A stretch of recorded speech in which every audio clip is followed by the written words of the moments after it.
Swayam Prabha. Digital India. Educated India.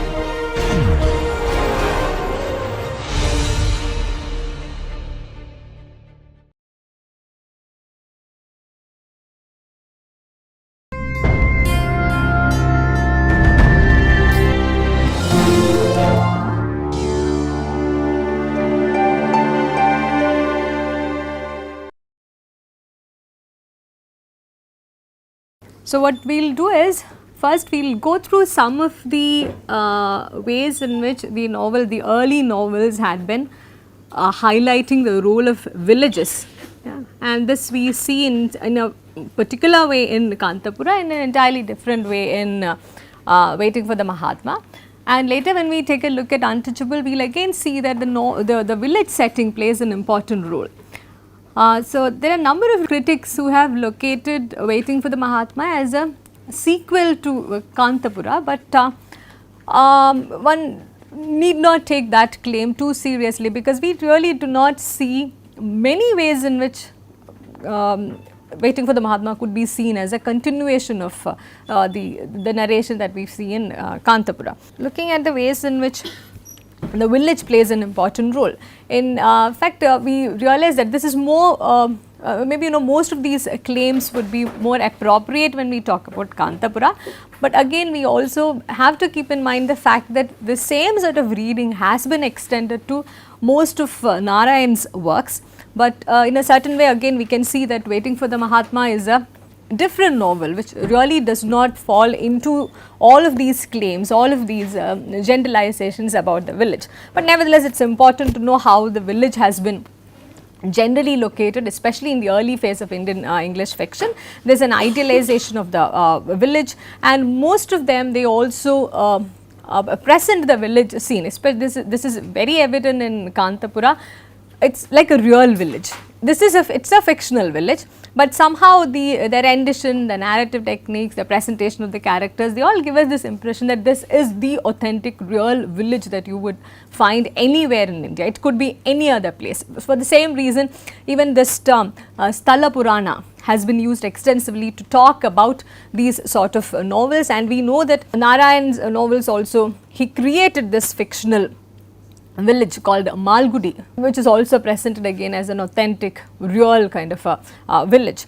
And some of them also feel that this use of the village as the main setting for most of these Indian nationalist events or the early dilemmas of that the nation went through, the village provides an ideal setting to stage all of these concerns, these debates, etc., because it makes it possible to celebrate the immemorial values in a world of flux. Yeah, there are a number of things which would change. We would see that in with respect to the nation, with respect to the responses of the urban spaces to nation, to Gandhi, to colonialism, but village in certain ways remains very constant. Yeah? And in the values which are deeply entrenched in the village. Maybe in Kantapura also this was initially seen as the way in which the novelists want to portray the village as a celebration of all those immemorial values. Maybe that was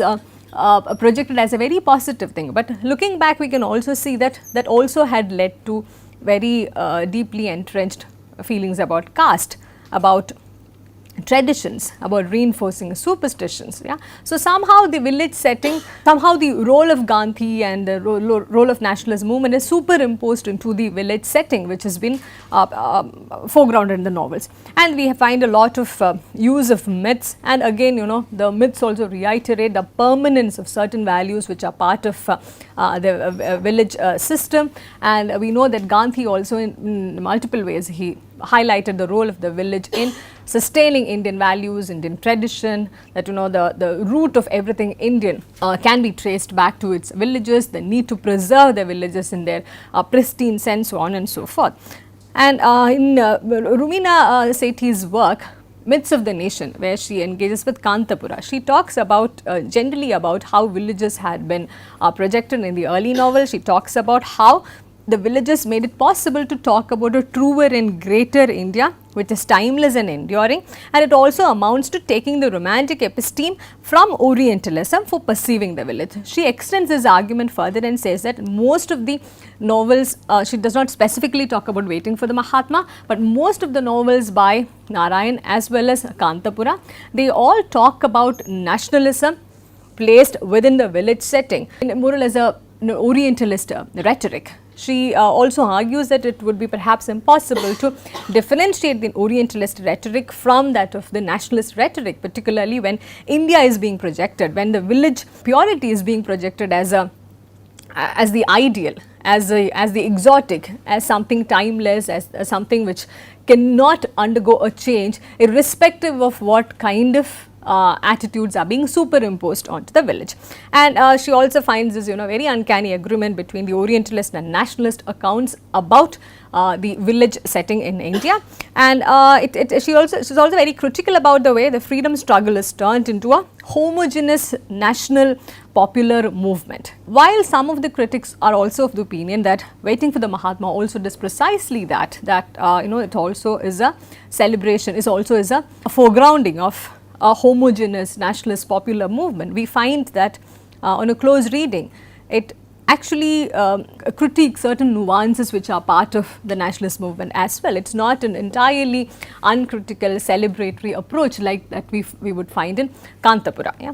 But again, we also need to be aware of the fact that there are not too many works which eulogize Waiting for the Mahatma just the way they eulogize, say, a work like Kantapura. Kantapura assumes an iconic status in terms of a proper nationalist novel, a proper Gandhian novel, but Waiting for the Mahatma is always talked about as one of those novels where you also find nationalism being talked about, where Gandhi emerges as a character. But there is a certain refusal, except for a certain kind of a discussion in Priyamada Gopal's work, we do not find Waiting for the Mahatma occupying a central position among the other Gandhi novels of the post-independence period. And Rumina Sethi also says this about the village being the perfect site. The quest for identity had to be encoded in age-old principles ostensibly present in village societies that were accepted monuments of the essence of India. Such a representation oddly appeared to be the only means of countering the legacy of colonialism without actually engaging with any real ideological battle with the colonialists. Yeah? So, here it's also seen as an escapist sort of a narration without dealing with any sort of real ideological tussles which are going on, which are part of the pre-independence and the post-independence period. This sort of a setting allows the narrator, allows the author to talk about various aspects of the nationalism without really engaging with the ideological tussle, which is also a part of it. Again, in Waiting for the Mahatma, in fact, he does try to satirize some of the aspects of it about identity, about who belongs to India, about the ways in which there is not always entirely a change of heart when one decides to follow Gandhi. So, there are many ways in which Waiting for the Mahatma tries to challenge many of these dominant aspects related to nationalism. So, if we try to compare Waiting for the Mahatma and Kantapura, yeah, so how would you respond to this claim by quite a number of critics who argue that this is similar to Kantapura, that this is a sequel to Kantapura? Can you begin to cite at least a couple of differences which would make Waiting for the Mahatma a very different kind of a novel from that of Kantapura? Some of the things you started identifying from the previous session onwards. This one is more character oriented. Waiting for Mahatma. Kantapura is more like a history, regions, villages history. The characters are just tools.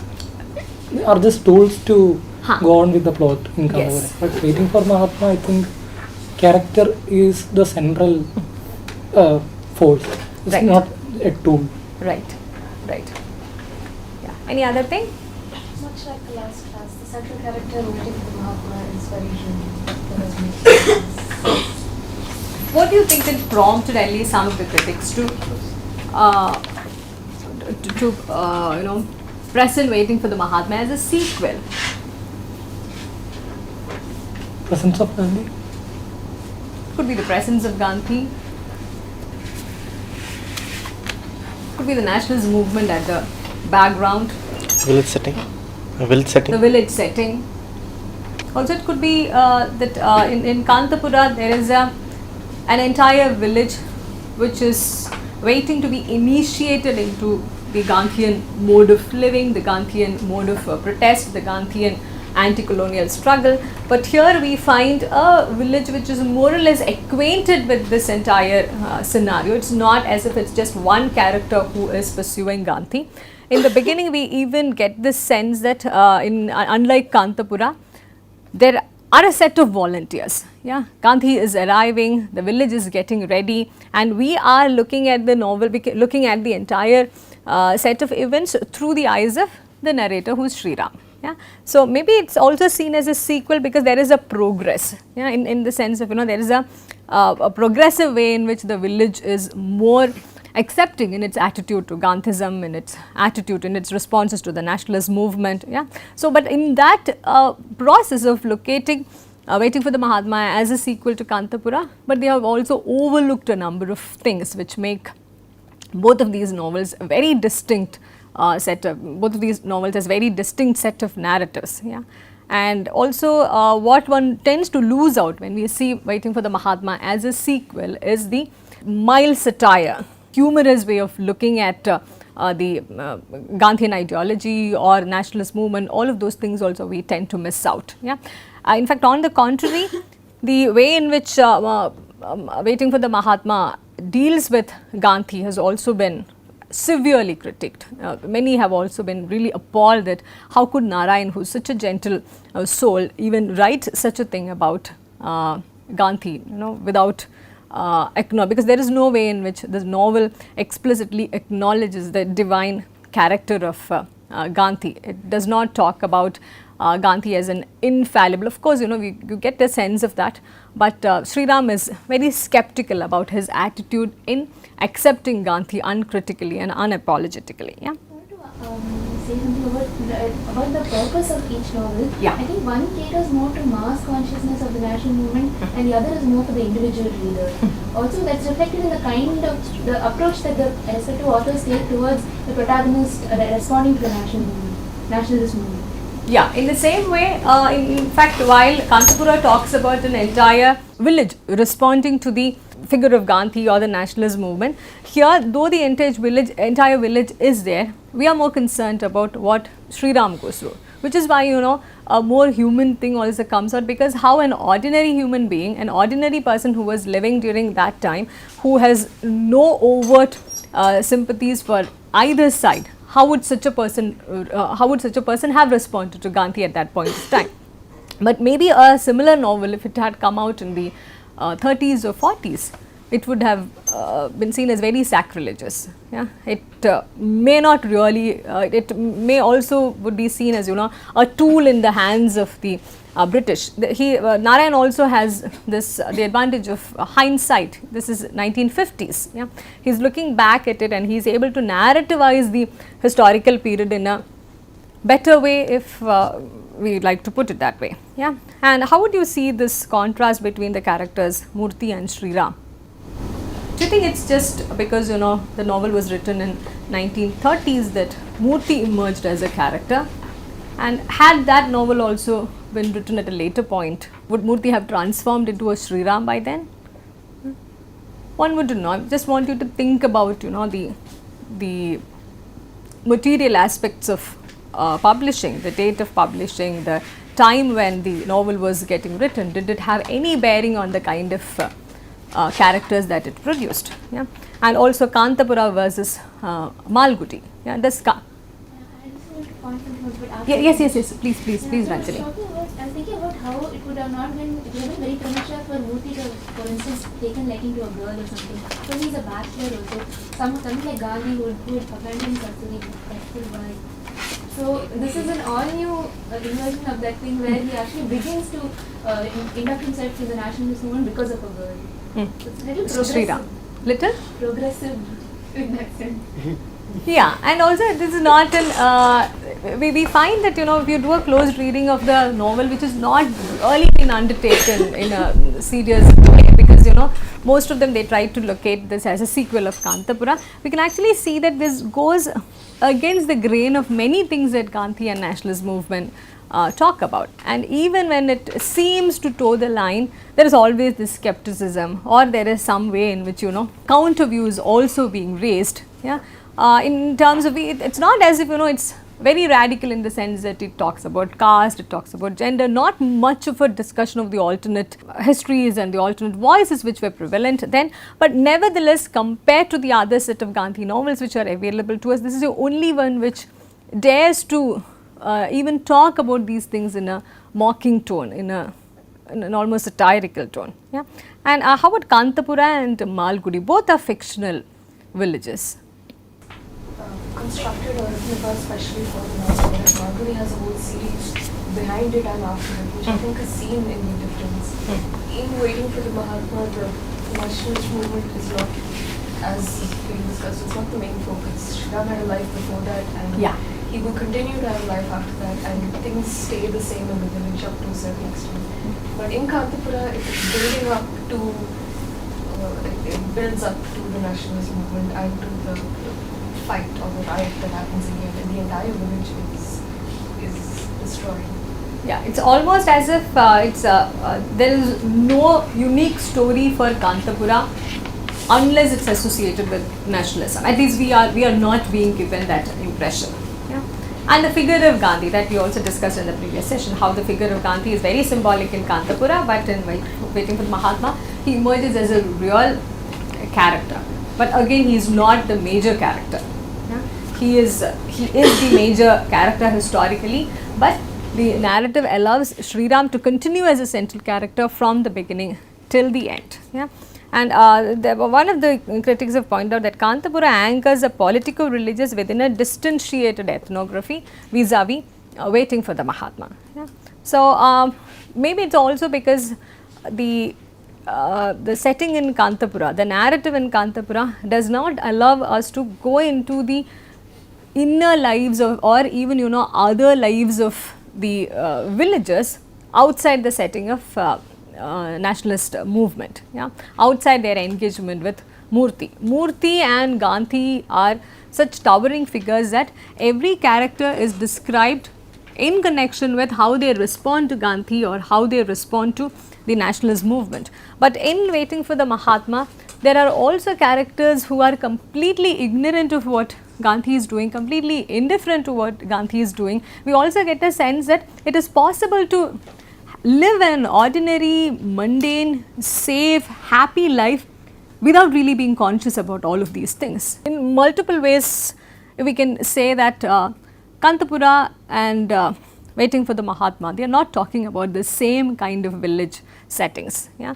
And also, this is not the same Malgudi that Narayan had introduced to us in his other novels, yeah, which is why this again stands out. Yeah, this is a Malgudi which he uses to access the nationalist movement satirically as well. There is a way in which the novel does not always look, the village does not always look inwardly, but it also looks outside to critique and to comment on the overarching influence of the nationalist movement. This is, you know, something that I also draw from Priyamvada Gopal's work. Waiting for the Mahatma is more laconic about the Gandhian phenomenon compared to the seriousness in Kantapura. There is a deliberate attempt that Waiting for the Mahatma does to not assume a serious tone throughout. This could be seen in a number of instances from the beginning till the end, where Shriram is always having these thoughts.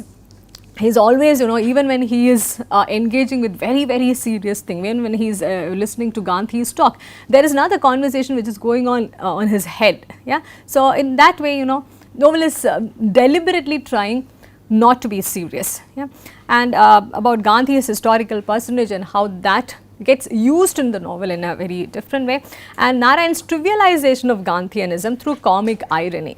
So what do you think is the purpose of that? He does trivialize certain things that Gandhi talks about. And that, of course, as I mentioned earlier, has been criticized by many. The bantering tone was not found very, many were not too appreciative about Narayan using such a tone. Yeah. And maybe for the same reason it also had led to two different camps when it comes to the critical appreciation of this novel. One which argued that this was not wholly a success, and the other set of people who argued that this is far more effective than the staged debate in Untouchable.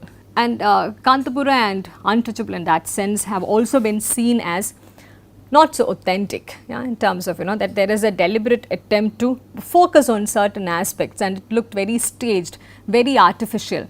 The kind of the kind of naturality which we can find in Waiting for the Mahatma, many also feel is missing in the other works. Maybe when we take a look at Untouchable, there also Gandhi is a central figure in a very different way, yeah, because if you look at Kantapura, the narrator is the central character is Murthy and the narrator is a woman. In Waiting for the Mahatma, the story is about Sri Ram. We get to know about everything through Sri Ram's eyes. When it comes to Untouchable, the central character and the narrator both are the same. It's an untouchable figure, Bakha. Yeah. So in all of these novels, Gandhi is there as a figure, either entering the novel directly or entering the novel through the lens of the narrators and the central protagonists. Yeah. So if you take a comparison, again we may begin to feel that Waiting for the Mahatma has a more human approach, a more realistic approach. There is a more critical way of engaging with Gandhi as a real person than any kind of a symbolic presentation or a mythical divine quality being attributed to Gandhi. So here we also find a romantic angle being included into the novel, which also makes it a very different novel from the other Mahatma novels, other Gandhi novels. There is an unfolding of a private, which is a secular and a depoliticized world, and this is combined with a romantic Bildungsroman. Yeah? And Sri Ram in that sense is the novel's struggling everyman. It could be any ordinary person like Sri Ram who's been living a rather uneventful life even in the wake of this period of high nationalism. And Bharati allegorizes the nation, as the novel explicitly tells us as well, and it also talks about the middle class romantic love. And here we find a subtle interrogation of political virtue and religious leadership, no uncritical acceptance of these values over here. And time and again many have stressed upon the novel's value in such a way that it talks about Gandhi's impact on ordinary people. And this is again something which began to be examined in say historiography in general only from the say 70s and 80s onwards. Until that time Gandhi was seen as the major leader. There were other figures who also had assumed the leadership position regionally, nationally. So the nationalist discussion was mostly centered around those set of people. From the 70s and 80s onwards, with the advent of subaltern studies, with this need to critique nationalist historiography, we begin to see a number of writings coming up questioning Gandhi's impact on ordinary people. So in that sense, maybe the novel Waiting for the Mahatma was not accepted wholly, was not considered like not considered as wholly a success in the 1950s, because it was a little too early to talk about Gandhi in such a way. Yeah, it was a little too early to talk to view Gandhian impact with a bit of suspicion.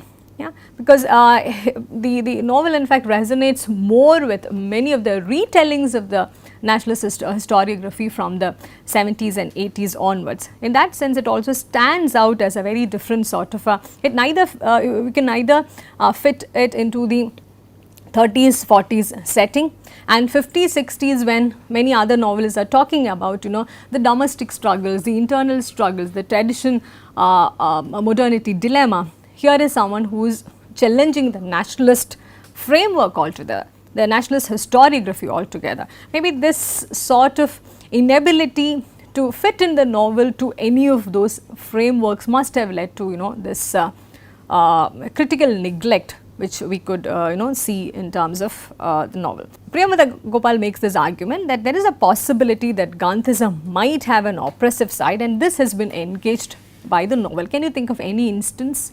Do you find Gandhi being an authoritarian at any point? Does Sri Ram feel that at any point that he is doing things just because Gandhi is saying. He's not even sure whether he should be doing that or not. Can you think of a couple of instances for that? There is one instance when Bharati sends a letter to Gandhi to seek his permission for the marriage. Yeah. And Gandhi says no, not yet. Hmm. So I think that's a instance when Sri Ram had to do something because of Gandhi's will, because of Gandhi's will. Is it Gandhi who is the connecting thread from the beginning to the end of the novel, or is it Bharati? It's hard to say. Huh? It's hard to say. Towards the end, when the permission for the marriage is like again sought, in a moment of desperation, we even find him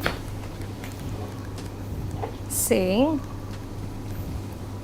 yeah, this is in this book, it's page 252. Yeah, Mahatma ji looked from one to the other with joy. Do you like each other so much? Sri Ram burst out. I waited for 5 years thinking of nothing else. Yeah. And after he comes out of the jail, after the moment of independence has been achieved, this is the only thing which continues to hold his passions very strongly. So, is it Bharati or is it Gandhi? Yeah. Did he just stray into this entire movement? In between, again, we find a different streak of his personality coming out during his encounter with Jagadish. Yeah, he's glad that he's met somebody who is not entitled, because he was also a little claustrophobic throughout. He always had this internal dialogues in his mind. Every moment, he comes across those Swayam Sevaks or the ones who are the volunteers of Gandhi. When Gandhi is speaking, he knows that he is compelled to listen to all of these things, but that sort of a passion was not there at all. Do you think he's more perhaps, though he also is disillusioned with whatever happens with after his encounter with Jagadish, but do you think he resonates more with Subhash Chandra Bose than with Gandhi?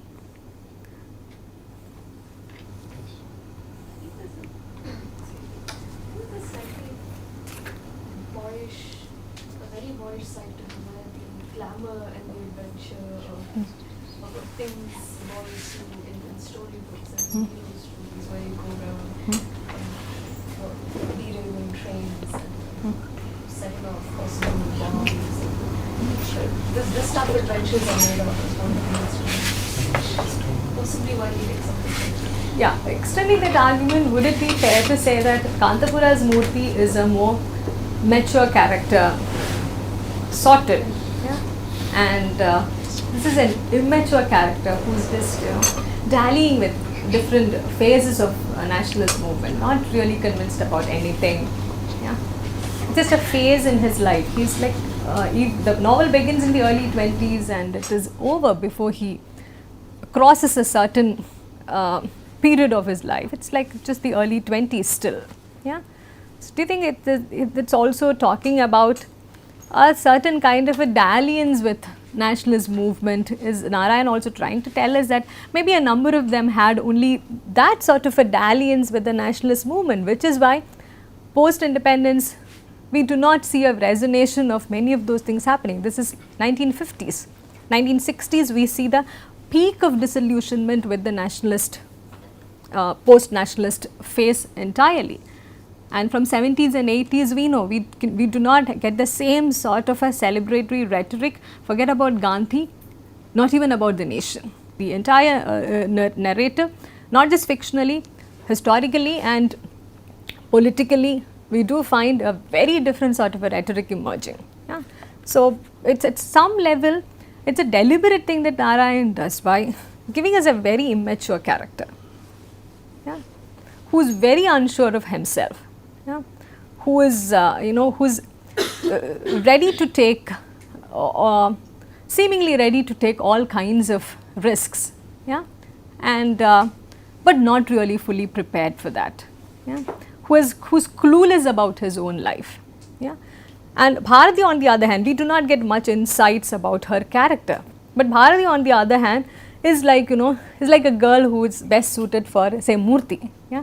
Quite sorted, yeah? She knows what she wants, she knows how to say the right things at the right time. On the other hand, Sri Ram thinks he has this need to get, train himself to talk in that kind of a language. We'll also take a look at, some of those instances.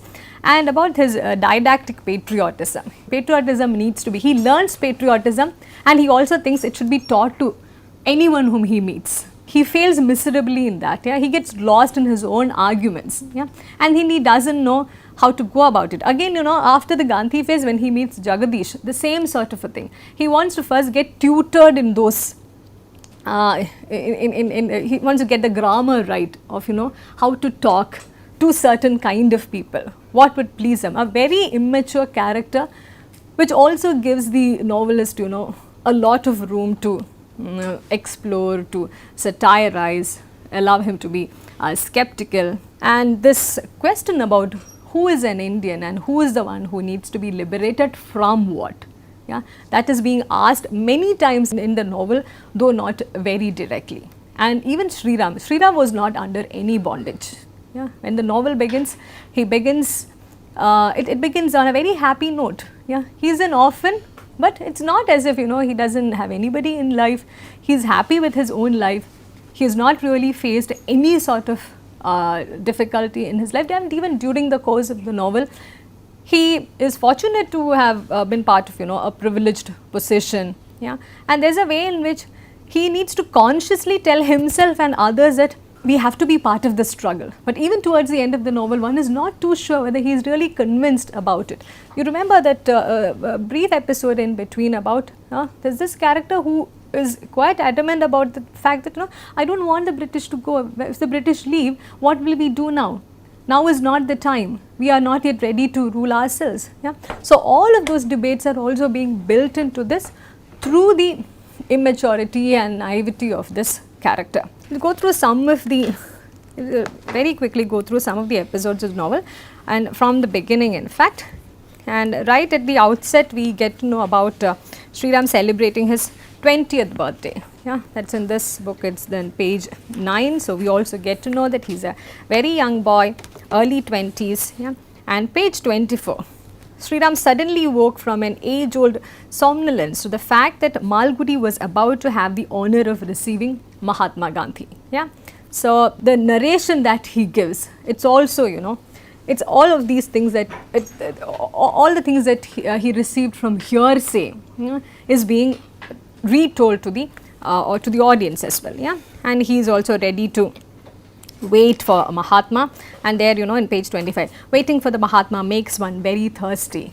So he is trying to think about very profound things, but he can only present them in a profound way, but the thought remains very base throughout. This we see from the beginning till the end of the novel. It also brings us to the question whether he really underwent a change of heart or not. Come to page 32, where Gandhi is giving this spectacular speech. He talks about, it's not enough for you to clap your hands and show your appreciation. He talks about love in between. He says towards the end, be sure to have in your heart love and not bitterness. And Sriram, definitely it's not bitterness, I love her. But Mahatma Ji is saying, if I have the slightest suspicion that your heart is not pure, that there is bitterness there, I'd rather have the British stay on. It's the lesser of two evils. And Sriram is on a different trip altogether. Oh, Reverend Mahatma Ji, have no doubt that my heart is pure and without bitterness. How can I have any bitterness in my heart for a creature who looks so divine? So throughout this thing, Gandhi is talking about one thing, and all he can think about is Bharati. At a later point, when Jagadish begins to talk, the first thing, why does he befriend Jagadish in the first place? Because Jagadish also was a friend of Bharati, and there is a sense of competition, a sense of rivalry in his mind. Did she ever consider marrying Jagadish? So it's from the beginning till the end, we do not find him really getting out of those very immature, mundane concerns that he has about himself and about life in general. And One doubt was, do you think it also talks about whether nationalism can be cultivated or whether it's just an inherent thing? Because it seems like an artificial attempt in some places to appear patriotic. Yes. Whereas Murthy has that inbuilt quality of. What do you think? What do you think about that? I was just commenting. What do I others think think it about has a lot to do with the upbringing of the person. That's very profound again. Yeah. Could you just elaborate, Kinshuk, what do you mean by upbringing? I think the way you are the way you are born and brought up in a particular family, and your exposure to certain things can determine if you are a person who thinks of nation or not in a particular way. Okay. So you mean to say that one needs to be taught to be patriotic I think so. from Yeah. the younger days onwards, like Yeah. it's been taught? Yeah. Patriotism. What do you think? Have we been taught patriotism or not? More or less, yes, like not always Yes, advertently. think about your school days. Yeah, what was the one thing that you sang every day, like for about 10 years of your life? And that too not correctly. Yeah, what was the one pledge? Is there any other pledge that you've repeated and you are not going to repeat any other pledge ever?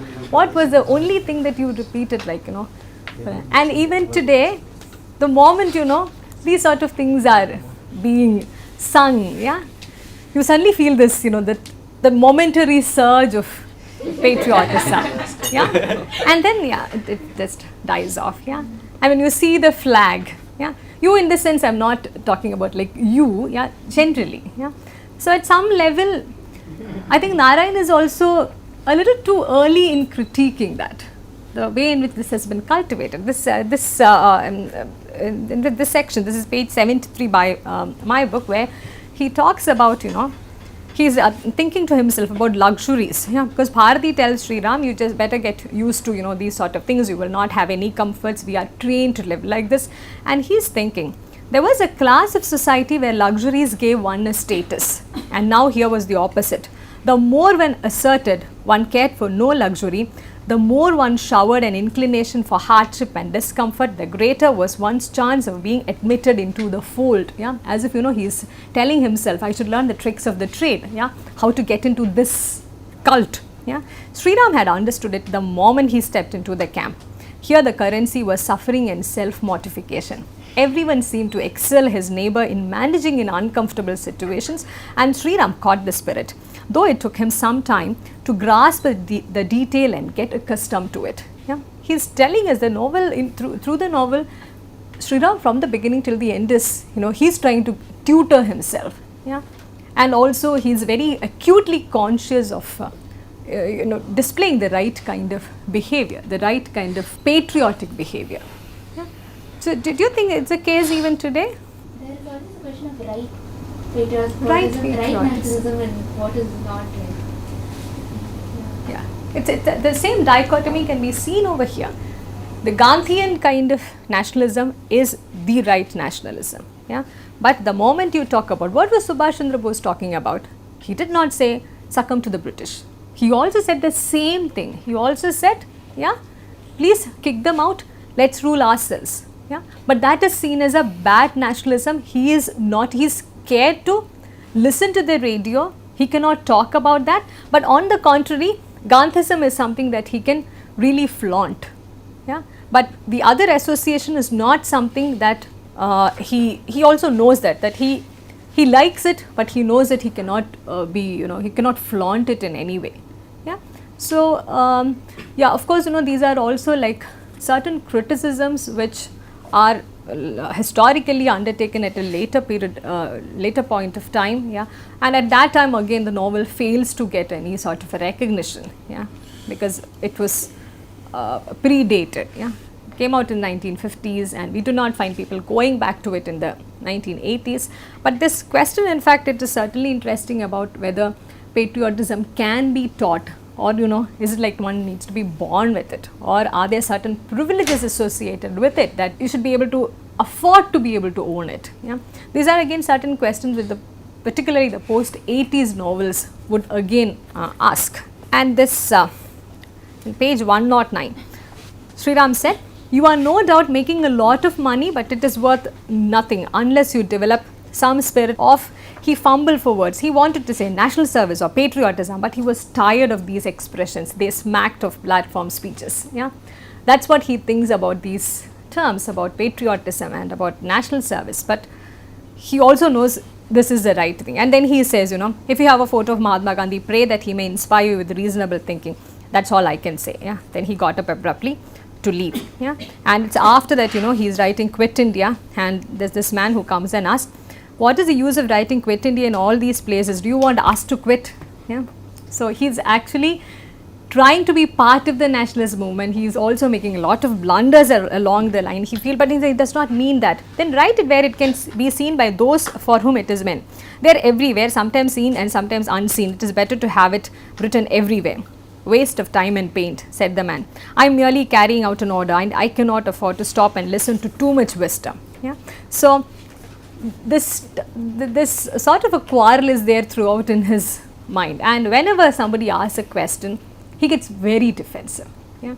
It's not as if, you know, because he gets defensive because he's also answering himself perhaps. Yeah. The same sort of a doubt somebody else is asked, maybe he also has the same sort of things. Why do we have to write Quit India everywhere? If you think about it, you know, like you just write Quit India everywhere, it's not as if, oh, quit India, okay, let's quit. Yeah. Doesn't work that way. Yeah. And also about some of the absurdities which are associated with these ritualistic depiction of patriotism. Yeah. And the other instance is, will you marry me after we are out of all this? Will you promise if Bapuji permits? Yeah. This is like halfway through the novel. Yeah. And these are some of the very earnest, true things that Sri Ram seems to say, yeah, without, you know, thinking twice about this, if this is the right way to talk. Yeah. And yes, I promise, she said, and hurried off before he could talk to her or follow her. Yeah. And he stood where he was and saw her raising her hands to her eyes once or twice in order to wipe off the tears gathering there. Yeah. We also get this feeling that even Bharati is not really allowed to be herself. Yeah. There is this, overarching presence of Gandhi, more than the presence of Gandhi. I think the struggle is internally as well. Yeah. Would I be betraying myself if I am truer to my own cause than to the nation's cause, than to the cause of nationalism? Yeah. And from part 3 of the novel, it's a different journey altogether, with Jagadish entering the scene, and these repeated broadcasts from Tokyo, Subhash Chandra Bose talking, and this is after he gets imprisoned. There's a place when he encounters another person who is very indifferent towards this entire movement. Sri Ram wanted to speak to them about politics. This is page 197 in my book. Sri Ram wanted to speak to them about politics, Mahatma Ji and non-violence, and the British rule. He began to speak, but he was cut short by the man saying, who cares who rules? We don't belong to that world. I've seen all those Gandhi followers in prison, and they think they are honored guests. If you had been careful, you could have enjoyed that too. They would have put you in a bungalow with a cook and pocket money, and they would have given you books to read and sharbat to drink. Yeah. So because he is not a Gandhian prisoner, Sri Ram is not a Gandhian prisoner when he reaches the prison. So here we are also shown this difference between the nationalist prisoners and the other prisoners who were also arguably fighting the British. Yeah. And look at the sarcasm and the indifference which is being shown over here, which is like true as well. The political prisoners were treated differently when they came out of the jail after independence. They continued to be treated in a different way. Yeah. But it took a while, perhaps, again, this sort of a thing can be written only in the 50s or later on. Yeah. Because that was the generation which began to see, in some cases, even the true colors of those, yeah, who were fighting for the nationalist cause. Yeah. And Sri Ram's blood boiled at his words, how dare you speak like that. But he wants to get up and hit that man and all, but he also knows in his heart that that is the truth of the matter. And about Independence Day, we ought to rejoice that it's our own people that are blundering. Isn't that so? Sri Ram asked, some of his irresponsible spirit returning. Fancy Nehru and Patel and the rest sitting there where there were haughty viceroys before. Didn't Churchill call Mahatma ji the naked fakir? The naked fakir is everything now. Think of it. He was excited. There are bound to be mistakes, bound to be blunders everywhere, but we must not make much of them. He was wildly incoherent and happy.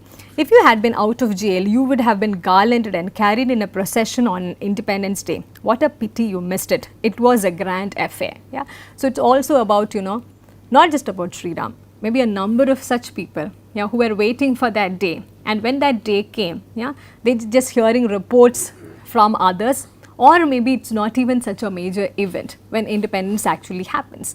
And in the 70s and 80s, we also see in various other accounts about how disillusioned the entire nation was with that event happening, because it was not just about independence, it was also about a set of new struggles which began after the nation was born. And about 227.